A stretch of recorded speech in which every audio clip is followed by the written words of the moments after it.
The mother of Whitney Houston comes up next. How about that? We're talking Disco about classic. well, baby. Don't Leave Me This Way, Yeah. Thelma Houston. Yeah. And I would say it has got one of the prototypical bass lines and Yeah. that we were suckers for good R&B thrown down vocally. Yeah. Even with the sort of a disco beat context.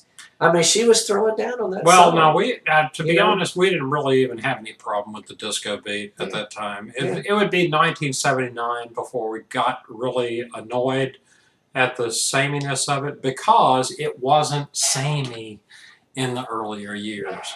The singles had, artists had very, very different. You had the Robo thing with the Silver Convention.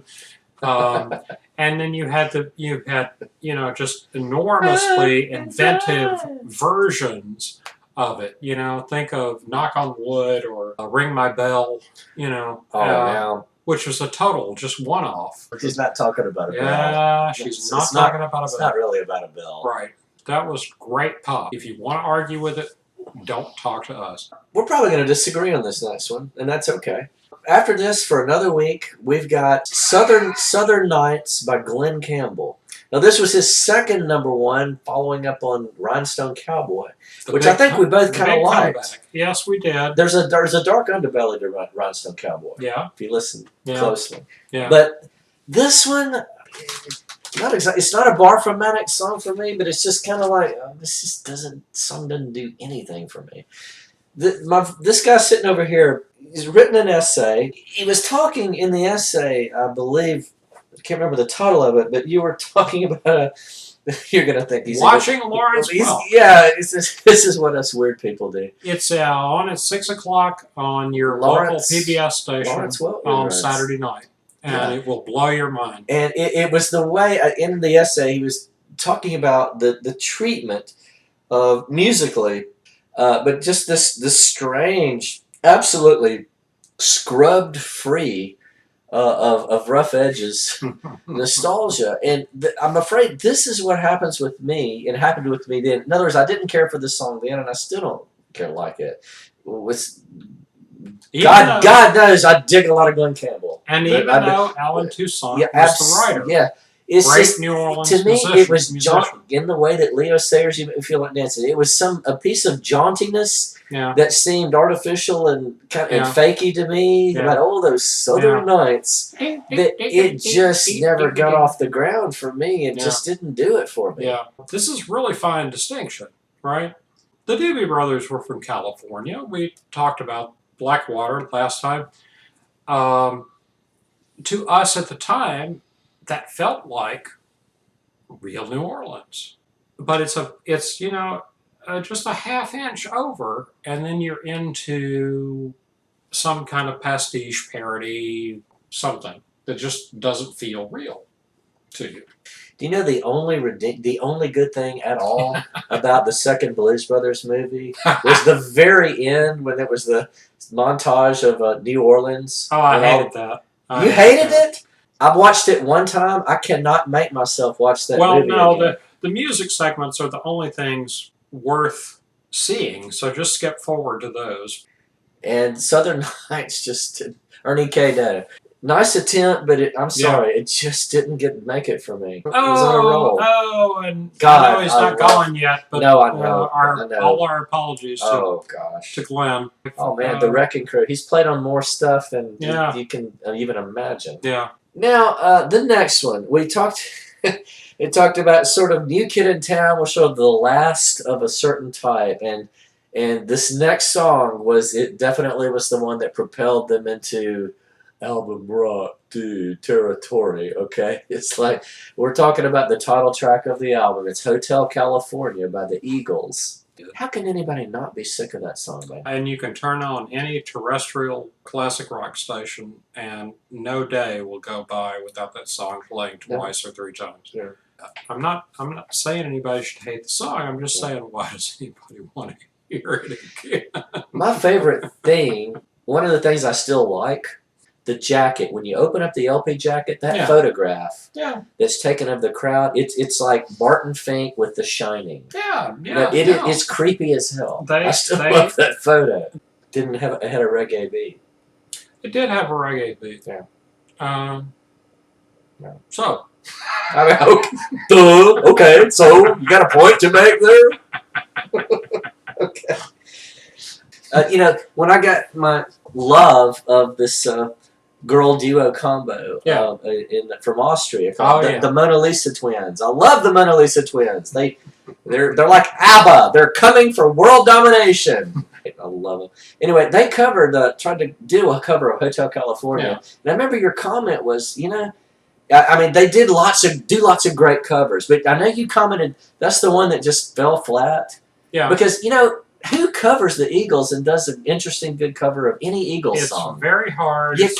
Nobody can cover Eagles songs. Well, it's like trying to take a Zeppelin song away from Zeppelin. Yeah. It's just very, very few people have ever done a cover of those particular songs that you would actually rather hear than the original version. Mm-hmm.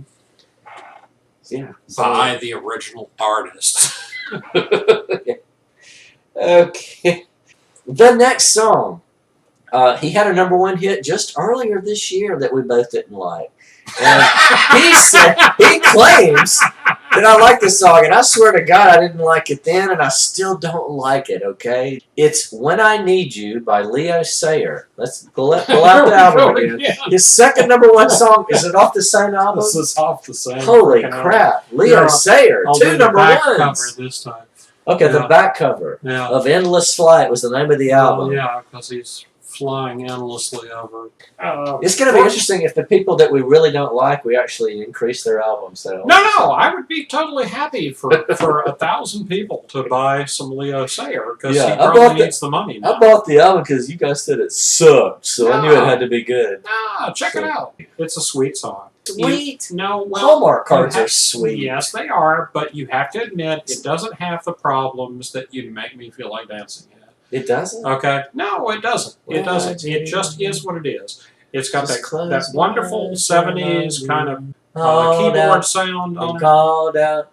And I don't even know the words. Do what you do. 'Cause I need you. Well, I probably wouldn't complain if it had just glanced the top 40, but it went to #1. No, it was. There are so many songs that were way more deserving. Well, but once you make #1, it's easier to make #1 again. And then after that, he never had anything rise above like number 32 or something. Yeah, I think so you're right. that was it. It was his year. Yeah. I'm not taking it away from him. Okay. We're up to Sir Duke by Stevie Wonder. This song was '1 for 3 weeks. Ellington, okay? Come on. Now see, I like this one a lot better than I wish. I know. This swung. And it didn't just pay tribute to Ellington, not just through the words, but musically too. Yeah. I mean, the musical flourishes in the song are very Ellington-esque. And it walked us, like musicians are supposed to do. It walked us into music we didn't know about. Mm-hmm. And who was this Ellington that you speak of, Stevie? Yeah, exactly. Oh, wow. And all of a sudden, a whole musical world that you didn't know about opens up to you. Pretty cool when one genius is paying tribute to another genius. Yeah, well. Sorry, I have to do it. Dun. Da da da da da da da da da da da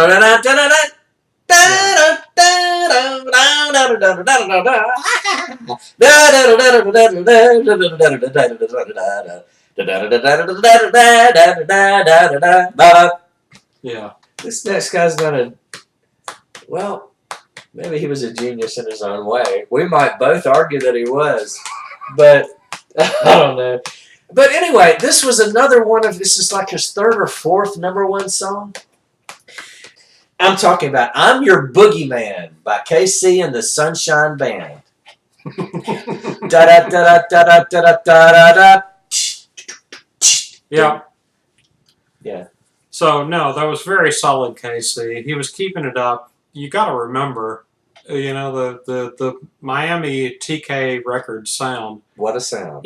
It was an amazing sound. A party sound, baby. And it still works. It still gets people excited. Yes.